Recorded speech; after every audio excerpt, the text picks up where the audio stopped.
No céu, os rapazes se sentiram desconfortáveis. E um dos caras perguntou: que absurdo era esse? Eck rapidamente cobriu a boca com a mão E disse ser ateu e que deveriam ignorá-lo. e disseram que podiam esperar Até o dentro Messias terminar de rezar. Queriam falar com ele. O cara disse que podiam esperar no templo, mas não podiam trazer armas. Heck olhou para o templo e disse que entendeu tudo. Então chamou Jones para ir com ele e pediu aos outros que esperassem fora. Lhes ofereceram chá e biscoitos. Uma garota sorridente perguntou se precisavam de algo mais e os chamou de irmãos. Os caras levantaram as mãos e disseram que não precisavam de nada.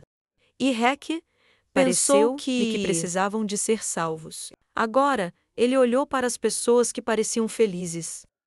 Heck perguntou ao homem com interesse quem os libertou.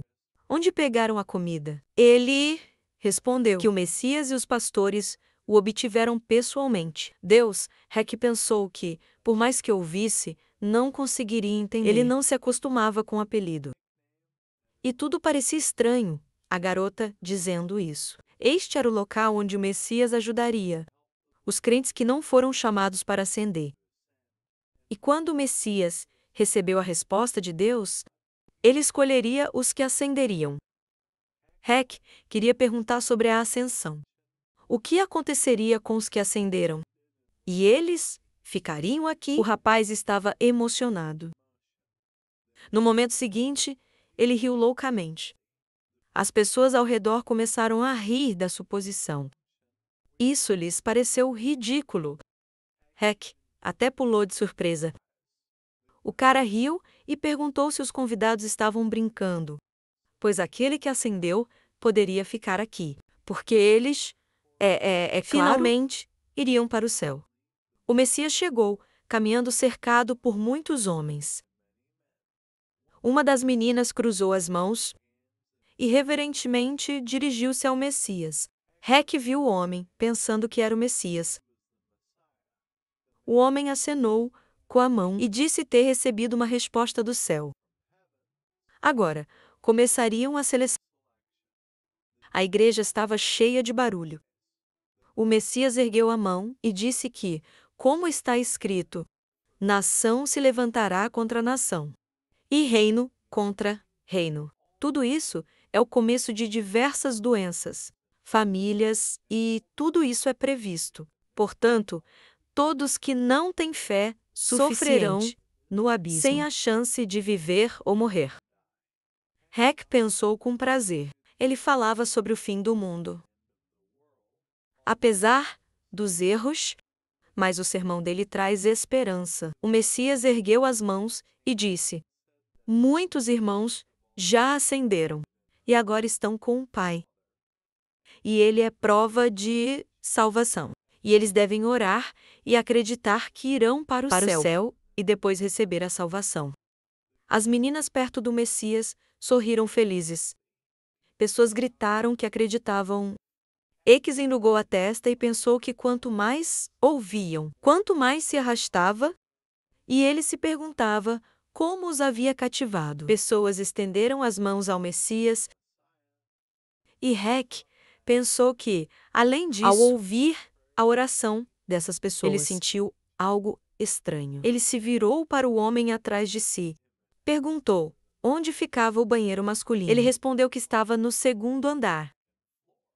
Eck chegou ao banheiro masculino. Ele pensou que precisava pessoalmente descobrir o que aconteceu com os selecionados. Ele olhou para o corredor e viu que tudo acima do quarto andar. Eck observou em silêncio o elevador, vigiado. Heck entrou na cabine do elevador e começou a escalar a parede. Finalmente, ele alcançou a saída. Heck saiu do poço e sentou-se no chão. Um som desagradável veio de trás dele. Uma multidão de zumbis atacava pessoas e, os despedaçando, Heck olhou pela janela, refletindo sobre o homem que acabara de cair. Alguém começou a pedir ajuda, de repente. A garota estava no chão, gritando para que os dois homens se aproximassem. Eles ordenaram que ela não se mexesse, senão ela também seria expulsa. O homem sorria de maneira desagradável quando um irado Rec apareceu na entrada. Ele assumiu a batalha. Rec acertou o homem com toda a força na cabeça. Havia um fogo atrás de Johan. As chamas eram mais altas que a ponte. Ele pensou que o inferno era o mesmo aqui e ali. Então ele ordenou que todos se apressassem. A Kek foi molhado, mal conseguia distinguir o contorno do Messias.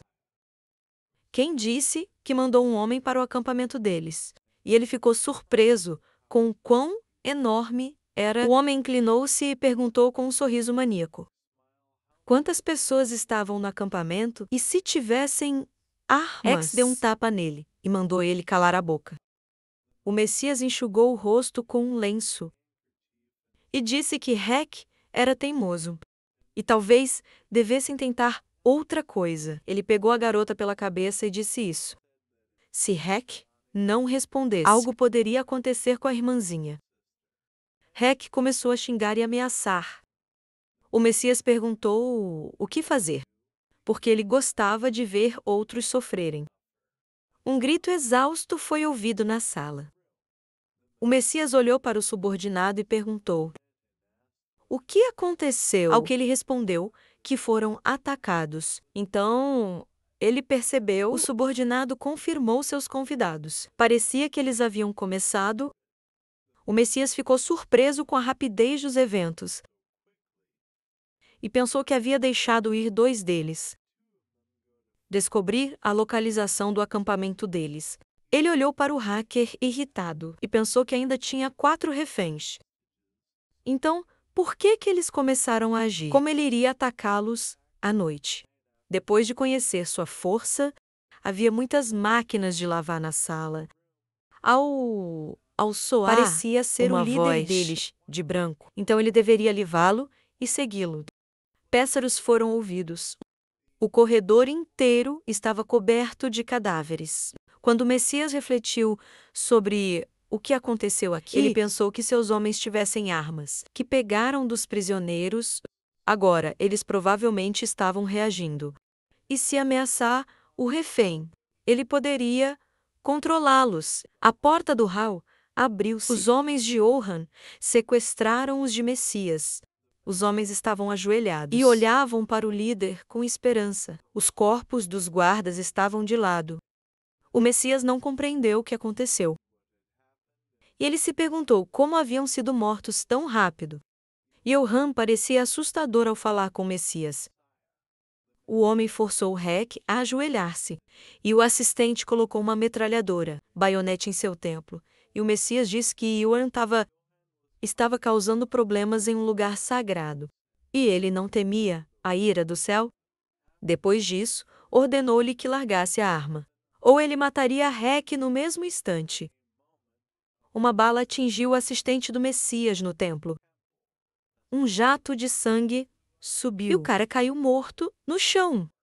Johan sorriu, ameaçadoramente, com uma pistola fumante nas mãos. E disse que estava interessado no Messias. Quem estava tomando reféns? O homem suava muito, com medo. Ele olhou para a metralhadora perto do cadáver de um homem. Ele correu rápido em sua direção. Ele só precisava dar um passo em direção à arma. Quando uma bala atravessou sua perna, o Messias caiu e outra bala perfurou seu braço.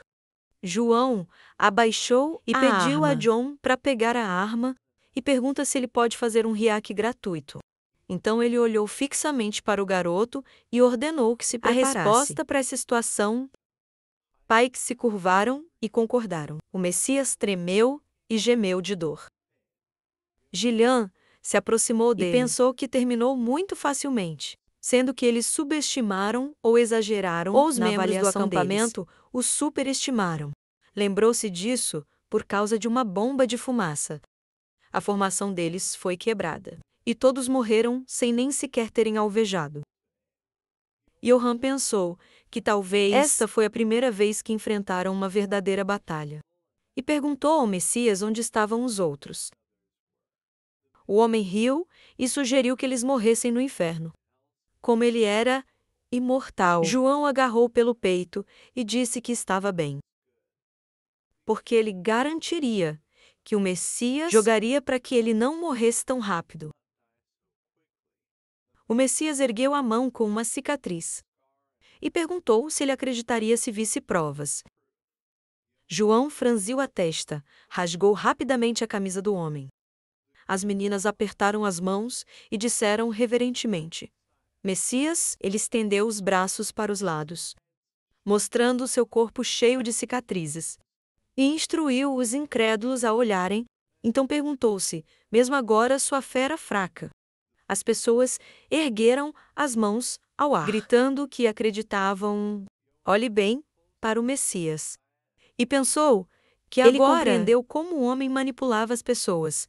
Com pseudo-religião, ele disse que, se o homem não respondeu às perguntas, ele seria responsabilizado. Em 3 segundos, ele seria responsabilizado. Ele cortaria um membro de cada vez. E a primeira pergunta foi sobre que tipo de ventos se tratavam. O Messias sorriu e disse que ele fora mordido por um zumbi e não havia se infectado, e que criaturas insignificantes e marionetes não podem prejudicar um ser espiritual. Assim como ele, João agarrou de repente a mão do homem e puxou-o para o chão. Ele cortou os dedos em um movimento. As pessoas ficaram chocadas com o que estava acontecendo. O Messias gritou de dor. João, irritado, ele perguntava novamente de onde vieram essas feridas. O homem, com olhos inchados, disse ter sido mordido por zumbis. João acertou o Messias no rosto. O homem apertou a bochecha dolorida. Ao ouvir a ordem de não gritar, sangue jorrou de sua mão. Quando ele disse que entendia o cara, Johan acertou novamente de imediato. O Messias perguntou desesperadamente por que foi atingido dessa vez. Respondeu que ele não ousasse tocá-lo. O Messias espancado parecia mal. Mesmo as pessoas do acampamento ficaram surpreendidas pela crueldade. Lágrimas começaram a rolar dos olhos de Messias. E ele perguntou por que estavam fazendo isso com ele, ao que Johan ordenou que ele respondesse. O Messias estava coberto de sangue ao concordar em responder, e amaldiçoou em voz baixa. Ele olhou para o corpo e pensou que não havia mais nada. Não restava nenhuma mancha nele.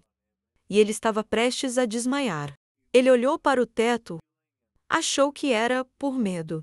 Ainda consciente, Yolande parecia ameaçador. Quando perguntou onde estavam seus companheiros, Messias relatou imediatamente que todos estavam no 6º andar.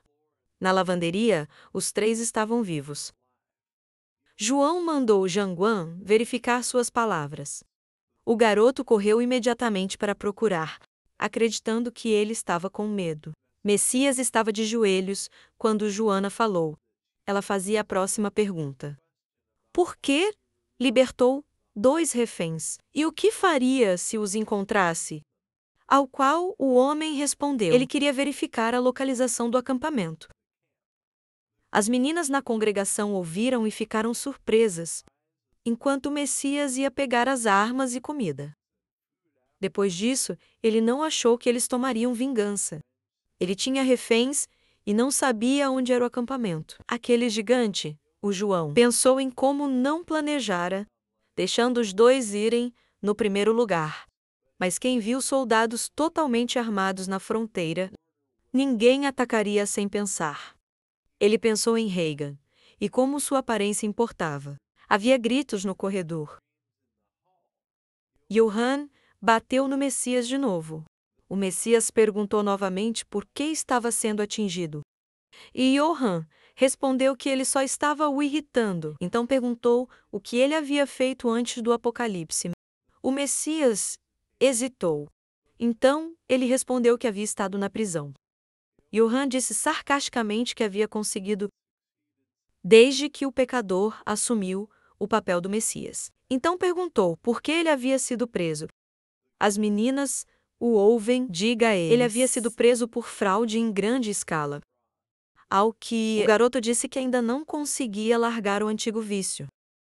Joan Então, ordenou que ele lhes contasse tudo útil que ele sabia. Ao que o Messias repetiu sobre informações úteis. Johanna apontou uma arma para ele e começou a contar. Ao que o Messias gritou ter informações úteis. Se caminhassem daqui por 20 minutos, encontrariam um acampamento cheio de meninas. Joan disse que sabia e chamou Swift. O garoto segurava um zumbi pela cabeça. Disse ter pego um na rua antes. Johan disse que Swift era inteligente. E Siri perguntou por que precisavam de zumbis. Joan explicou que era verificar se ele realmente fora mordido por um zumbi e não infectado. O Messias apertou as mãos e pediu salvação, porque prometeram não matá-lo. Se ele respondesse às perguntas, Johan olhou para o homem com a mancha e disse que nunca disse que o deixaria ir. O zumbi atacou o Messias. Uma fonte de sangue disparou.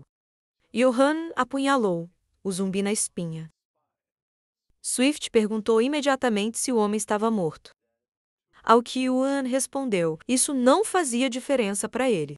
Ele o mataria de qualquer forma. Mas precisavam verificar se o Messias viu se ele se transformou em zumbi ou não. Swift olhou com raiva para o homem e disse que se desculpava, ele queria matar esse falso com as próprias mãos. John pediu a ele que explicasse. Swift cruzou os braços sobre o peito. Na forma de uma cruz, ele disse que, na verdade, ele era um cristão honesto. Johan desanimou. Ele nunca o vira orar. Swift respondeu que oraria por todos os dias. De repente, o salão ficou em silêncio. Eles olharam para o Messias e decidiram esperar um pouco mais. Johan disse que todos são infectados de forma diferente. Então ele confia em Swift. Johan olhou para os reféns. Ele achou essa organização estranha, sendo que o número de mulheres era grande. Johan pediu a Ginny Jones que coletassem armas e suprimentos. Johan virou-se para matar todas as pessoas. Quem estava no templo, Haki tentou impedi-lo, mas ele era inflexível. Johan pensou provavelmente diria que eram apenas vítimas e pessoas inocentes. Haki exaltou que essas pessoas eram vítimas. Eles foram enganados por uma pseudo-religião. Johan olhou para seus companheiros, sério, e disse que geralmente em igrejas falsas, assim, há entre os crentes aqueles que os incitam por dentro. E eles não conseguirão entender. E eles não têm garantia de que por causa deles, eles não correrão perigo. Os guardas não perderão suas vidas. Hayek espalhou as mãos e perguntou sobre o real. Vítimas inocentes a que você se refere? E perguntou se ele esquecera, por causa dessas ações. Ele colocou seus camaradas em perigo. Yak abaixou a cabeça, sem ter o que dizer. Yan disse que Hayek foi demitido de seu cargo. Ele é o líder da busca. Então ele deve voltar ao primeiro grupo. O segundo grupo será liderado por Hagen. Hayek disse que entendeu tudo. Aceitaria qualquer punição, mas ele ainda pediu por essas pessoas.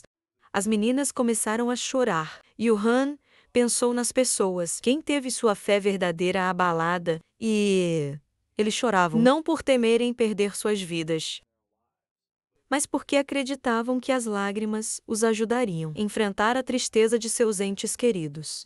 Quem já não vivia, ele fechou os olhos. Johan lembrou do amigo sendo mordido por uma multidão de zumbis. Ele lembrou do estranho sorriso de Kang. Ele disse em voz baixa as palavras. Ele precisava sobreviver e nunca morrer. Hayek perguntou do que ele estava falando, e o garoto explicou. O rei dissera-lhe essas palavras antes de morrer. E agora ele diria isso. Hayek ficou surpreso com a mudança de assunto. Yoran disse que a humanidade, misericórdia e sinceridade não eram o mais importante. Apenas sobreviver era mais importante. Siri disse, irritada, que o cara ainda não acordou e ele precisava acertá-lo. Reagan sorriu e disse que ainda respeitava Hayek.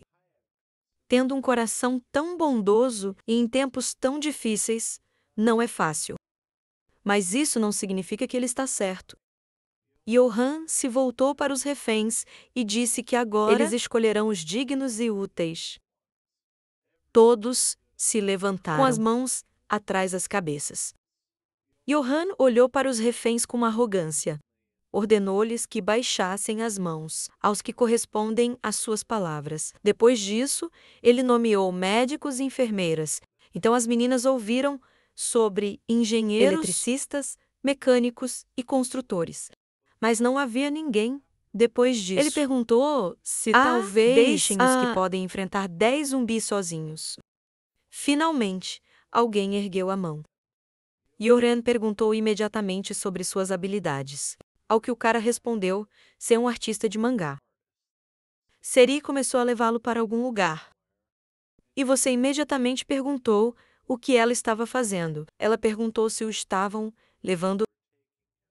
E o cara ficou surpreso. O que fariam com um artista de mangá? Siri olhou para o líder de lado e disse que pediria para ele desenhar algo. Johan ficou confuso e pediu a Siri para verificar as meninas. E ele verificaria os outros rapazes sozinho, incluindo o artista de mangá. Siri começou a verificar as meninas. De repente, barulhos de tiros soaram. Siri virou-se imediatamente e perguntou o que ele estava fazendo. Gillian apontou a arma e pediu que prosseguissem. Johan disse que os 2 homens que atirou eram espiões. Ele perguntou como ele sabia disso, e o cara explicou. Eles não podiam ter armas na igreja. Ele avançou e disse que o resto deveria ser trancado. E assistiram, dizendo que partiriam amanhã. Surpreso, perguntou se levaria eles ao acampamento. Porque não queria que eles morressem. Mas ele não pôde levá-los ao acampamento. João respondeu que não faria isso. Perguntaram-lhe por que faria isso. Então, Johan virou e disse que os estavam usando. Heck não sabia o que dizer. Johan refletiu, ele não planejava matá-los todos de início. Ele só queria assustá-los. Que faria? Ele estreitou os olhos e pensou que não poderia aceitá-los ou ignorá-los. Então ele precisava resolver o problema rapidamente sobre a igreja. Quando Joana ordenou que todos fossem chamados, havia um depósito de comida em um dos quartos. João disse que havia mais comida do que imaginava. Então precisavam levar as coisas mais necessárias. E como o sol se pôs, passariam a noite aqui. Ele se voltou para seus subordinados e ordenou às equipes de reconhecimento 1 e 2. Acompanhem à noite. Equipe 3 para procurar sobreviventes. Yoran olhou para o Messias, ainda no chão. E pensou que, afinal, ele não se transformou em zumbi. Isso indicava que a imunidade provavelmente existia. Ele pensou que se o homem não se transformasse em zumbi, depois da primeira mordida, ele não se transformaria em zumbi após o segundo mordisco. E ele não se mutaria, mesmo se fosse mordido por um zumbi. Johan se voltou para seus subordinados e instruiu-os a limpar a bagunça. E pediu que não divulgassem a informação sobre a imunidade, até que houvesse mais exemplos. A partir daquele dia em diante, se algum de seus camaradas fosse mordido, isolariam-o. Todos ficaram felizes com a notícia. Johan pensou, aguardando o que viria no futuro. Ele olhou pela sala, chamou Yazan e o mais novo. Eles entraram no escritório. Jinho protestou contra a injustiça. Johan cruzou os braços e perguntou qual era a injustiça, ao qual o mais novo respondeu: eles mal se conheciam. Ninguém perguntou qual era o motivo dela estar contra ele na época. Ao que Jinho respondeu que não foi por ele ter feito algo a ela, mas que ela era uma das pessoas que o odiava, sendo parte da busca. Yoo-han insistia em obter uma resposta. Quando o garoto admitiu relutantemente que não sabia a razão, seja, parecia que eles odiavam o líder. Jillian apertou as mãos, pensando no que o grupo. O acampamento da cidade estava à beira da fome, devido a assaltos de bandidos, mas por que os odiavam? Ele franziu o senho, suspeitando que um deles estivesse mentindo. Ele precisava descobrir a verdade de alguma forma. Yoo-ran fechou os olhos e refletiu sobre não ser juiz nem tribunal, mas apenas o líder de um grupo de sobreviventes. E durante o apocalipse, escolher um lado foi uma decisão difícil. Ele colocou a cabeça nas mãos e pensou na vítima, quem só aceita produtos prontos, enquanto se escondia em um acampamento quente. Ou o suspeito, quem luta até a morte no campo de batalha com ela. Jinho surpreendeu-se. Yoo-han pensou em quem escolher. O nascer do sol iluminava a cidade. Jo-gwan olhou para o líder e disse que acordou cedo. Então perguntou se ele descansou bem. Yoo-han respondeu que descansou bem. Então ele deve dar o melhor de si. Disse que o líder parecia cansado. Ao que Yoo-han acenou com a mão e disse que estava pensando nisso. Eles ficaram no telhado, olhando para a cidade. Jong-won chamou de maneira estranha e pediu que ele falasse. O garoto engoliu, solicitando que ele expresse seus sentimentos em relação à série. João o olhou surpreso, mais claramente. Ele se voltou para o subordinado. Ninguém pediu irritado para não envolver ele em seus sentimentos, sendo que este assunto apenas o concerne e a pessoa que ele quer conquistar. Jong-won ficou em silêncio. Yoo-han franziu o rosto e disse que sua posição sempre será a mesma.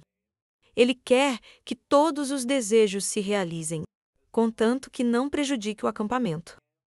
E especialmente se for o desejo do grupo de busca, ele confia em Jong-won, sorrindo, feliz. Yoo-han estreitou os olhos e pensou que não era porque ele não gostava de Siri. E não porque ele não quer um relacionamento com o joguinho. Apenas que, nessa hora, o amor era um luxo, o romance impossível. Ele queria ir embora, mas como uma última palavra, ele disse, quando se acalmar e acordar os outros. O cara correu imediatamente para cumprir a ordem. E Yoo-han se perguntou se poderia começar um romance. Ou não, a igreja se afogava em luz solar. As ordens foram ouvidas na sala, que Jiang-wen, Jiangsu e Jiang, ou para entrar em contato com o acampamento. Enquanto podiam receber rádio, então volte aqui e espere. Yoo-han então se voltou para os reféns e disse eles os mandariam para outro acampamento. Então eles devem libertar o primeiro grupo. Ele pensou que havia outro acampamento próximo. Yoo-han pensou no acampamento. Ou Jiang, seu ex-parceiro, era. E eles fariam anúncios periodicamente, colocando-se assim em perigo. Então, devemos verificar seus planos. Ele lembrou do anúncio no rádio e pensou que, como todas as sobreviventes eram mulheres, ele deveria verificar com eles. E se o acampamento for uma armadilha? Ele poderia se livrar das reféns sem sujar as mãos. E sob esse pretexto, atacar o acampamento de Jeome. Ele olhou para as mulheres e pensou, se o objetivo deles realmente fosse ajudar, então ele simplesmente os deixaria com elas. E concluir o trabalho, uma simples aliança com Jiambi. Yoo-han disse alto, apesar de querer matá-las aqui. Ele lhes daria uma última chance para onde começaria sua nova vida. Pensou rápido, com um sorriso. É assim que tudo acabou. O sol estava forte em sua cor. As meninas caminhavam para o acampamento sob escolta. Johan pensou que, mesmo com tantas pessoas em um lugar, não houve onda de zumbis. Ele pensou que poderia estar relacionado aos zumbis trancados. De repente, Swift chamou-o. Ele sorriu e disse que o líder deles, como ele pensava, era um verdadeiro demônio. João grunhiu e repetiu que o cara era esperto. Ele olhou para o prédio de tijolos vermelhos. Johan estendeu uma pistola vermelha e disse que se esperassem naquela porta. Uma equipe de resgate viria e, se algo acontecesse, devem atirar para o ar. Uma das meninas pegou a pistola e concordou com a proposta. Johan começou a dar ordens pelo rádio, que os sobreviventes estavam lá. Então, o primeiro grupo ficaria com ele no prédio. O segundo grupo observaria os sobreviventes do fundo do parque.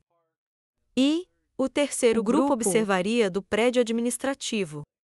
Johan olhou para o rádio e que seria melhor se nada acontecesse. Mas se a transmissão pelo rádio se revelasse uma armadilha, então havia alta probabilidade de haver um exército armado. Exército no prédio de defesa feminina. Ele olhou para o prédio com muitos sinais. Pessoas caminhavam pelos corredores. Johan acenou com a mão. Eles se aproximaram da porta. O cara empurrou suavemente a porta. Obviamente, alguém estava acendendo um fogo na sala. Havia cobertores espalhados. Johan pensou ansiosamente. Ele não conseguia afastar a ansiedade. Ele se escondeu atrás da parede porque alguém caminhava pelo corredor. O estranho pegou imediatamente um rifle, mas na cara.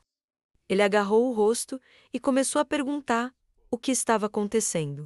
Johan acertou com tanta força que o homem caiu. Ele ordenou a Rec que amarrasse o homem, abrindo fogo nas profundezas do corredor. Voltas de fogo vieram do corredor. Johan se escondeu atrás da parede, evitando as balas, e pensou ser um grupo armado. Ele percebeu que era uma armadilha. Observando as explosões à distância, o protagonista decidiu que estava superado. E havia no máximo 3 inimigos. Aimando sua metralhadora, o protagonista. Ele ficou confiante de que poderia destruí-los completamente. O protagonista atirou, perfurou o estômago de um inimigo. A próxima bala o atingiu na cabeça e o atirou para trás. João congelou, tentando encontrar outro inimigo. Mas não havia ninguém visível no corredor. Exceto por 2 cadáveres, ele ergueu o rádio. Você notificou todos que armado. Pessoas foram encontradas no prédio central. Então devem ter cuidado ao patrulharem o corredor da escola. Ouviu-se a voz de um dos rapazes, aceitando a ordem. De repente, a porta para a sala de aula abriu. O protagonista iniciou imediatamente o tiroteio na mesa. Isso voou com eles, mas um instante depois, ele virou a cabeça, ordenando que todos se esquivassem. Enquanto Siri e sua amiga evitavam o adversário. Saiu correndo da sala e atirou nele. Mas a bala atingiu o colete à prova de balas antes. Sem causar dano, ele encolheu os dentes, irritado com o colete à prova de balas. Nesse momento, o inimigo já erguera um machado, atingindo o protagonista. Um momento depois, seu golpe foi bloqueado por uma metralhadora. O homem imediatamente sacou uma faca. Então, ele desferiu um golpe de faca. Adotando uma postura, o protagonista ordenou a Rec que observasse a formação. E eles resolveriam isso sozinhos. Mas o oponente de Anne, em frente a ela, disse que era tarde demais. E, imediatamente, virou a cabeça e viu Siri, quem tinha um revólver apontado para a cabeça, e desabou. Ele jurou, percebendo que tudo foi planejado de antemão. Enquanto um deles atacava rapidamente, destruiu toda a formação deles à sua frente. Distraiu sua atenção. O segundo, ao receber uma bala em seu colete à prova de balas. Fingiu estar morto e se escondeu atrás da porta aberta. E então, atacaram Ciri. O protagonista encolheu os dentes, pensando que a ignorância do inimigo sobre a área lhes favorecia. Eles também eram lutadores bem treinados, abaixando o seu machado. O inimigo mandou que Erran largasse a arma. Ele se rendeu, mas recusou, ordenando a Rec, que estava atrás dele, para atirar se o inimigo tocasse sequer um fio de Ciri. O protagonista abaixou a cabeça. Quando o oponente disse que não se importava sobre as reféns, então Ian disse que eles também não se importavam. Então despediu-se de Ciri. Ciri olhou para Ian, confusa, neste momento. E o homem de capacete mentalmente chamou, sim, um impudente. A voz do protagonista foi ouvida no escritório, mandando o inimigo largar as armas. Então, ele os pouparia. Eles matariam as reféns e recomeçariam, em pé, em posição, e Erran sabia que não poderia vencer o inimigo com um golpe, além de Ciri, um refém. De repente, a voz de Swift soou no rádio, indagando se Ian, enquanto Ian e seu oponente permaneceram imóveis. Swift disse no rádio que, pelo silêncio, concluiu-se, a situação deles era difícil. Depois disso, ele relatou a captura do líder. O oponente do protagonista tremeu, chamando isso de besteira. Mas um momento depois, os olhos do homem com o capacete se alargaram. Swift ordenou ao idoso capturado ordenar aos subordinados que baixem as armas. Depois disso, o velho disse a Swift que a sorte não estava do seu lado. Ian sorriu, mandando que eles largassem as armas. Neste momento, o homem que mantinha Ciri refém perguntou, perplexo, se eles se rendessem assim tão facilmente apenas por terem capturado um idoso. De repente, o capacete caiu da cabeça do homem. Ele franziu e, irritado, ordenou ao parceiro que baixasse a arma. Se o avô morresse, neste momento, ele o mataria. Ciri pisou no pé do inimigo. De repente, ele se abaixou e gritou de dor, apunhalando o inimigo na cabeça. Ciri perguntou como ele ousou tocá-la com as mãos sujas. O cara apertou os dentes, zangado, e xingou. Ao ver isso, Ian apenas sorriu. De repente, Ciri o olhou. Lembrou-lhe que ele acabara de se despedir dela, sim. Ele, constrangido, ergueu a mão pedindo perdão. A garota gritou, dizendo ao protagonista para rezar e não ser capturado, porque ela também pagaria para que ele fosse morto. Rápido, o corredor ficou silencioso. As mãos dos reféns estavam amarradas pelo protagonista. O homem com a cicatriz no rosto olhou para o protagonista. Ainda assim, mesmo o sangue não parava em suas mãos. Ele apenas apertou a corda mais forte, dizendo que, se suas mãos começarem a apodrecer, ele cortaria sozinho. Então, Ian tirou o walkie-talkie e ordenou a Regan que se juntasse ao primeiro time. E, juntos, a partir daí, iriam ao prédio administrativo. Os eventos nos levam ao momento quando o sol já iluminava intensamente o céu. O protagonista e o grupo chegou ao prédio administrativo. O protagonista deu um polegar para cima. Elogiou Swift pelo excelente trabalho. Ele riu, afirmando ser sempre o melhor. Embora esses caras também fossem bons, então ele olhou para os prisioneiros, dizendo que graças a um plano confiável, conseguiram levá-los. Ian também olhou para os prisioneiros, pensando que quase todos estavam totalmente armados. E também um grupo bem treinado. Eles se aproximaram, perguntando quem eram e qual era a relação deles com a organização, ajudando mulheres em frente a eles. Erhan não esperou pela resposta. Todos ficaram em silêncio, então, sim, olhou para o líder, decidindo começar com ele. Depois de um tempo, Rex soltou as cordas do líder. Ele acenou com a mão, sentindo-se livre.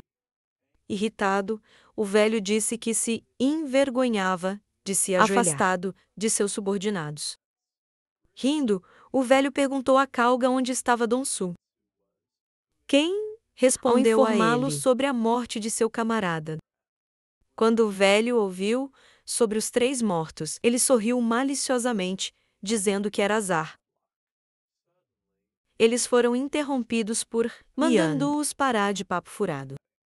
O líder do grupo olhou para o protagonista e perguntou, sendo os invasores, por que estavam contra eles, ao perceber que Yan estava em frente a ele.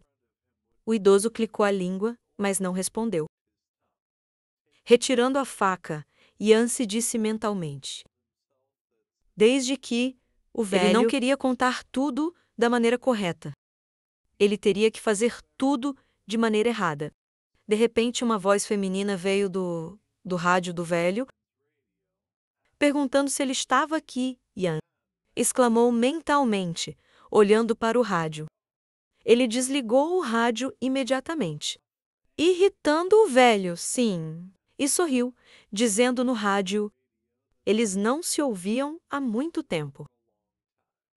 Xiaomi ficou surpreso com a voz do homem naquele momento. Mas ainda perguntou se o avô dela estava bem. O velho ficou irritado, perguntando a Yan se eles se conheciam, observando o líder dos cativos. Yan disse que estava bem por enquanto. Quando a garota sugeriu se encontrar, ela olhou para o lado, dizendo que se ela não estivesse sozinha, ele mataria todos aqui. Os eventos nos levam adiante.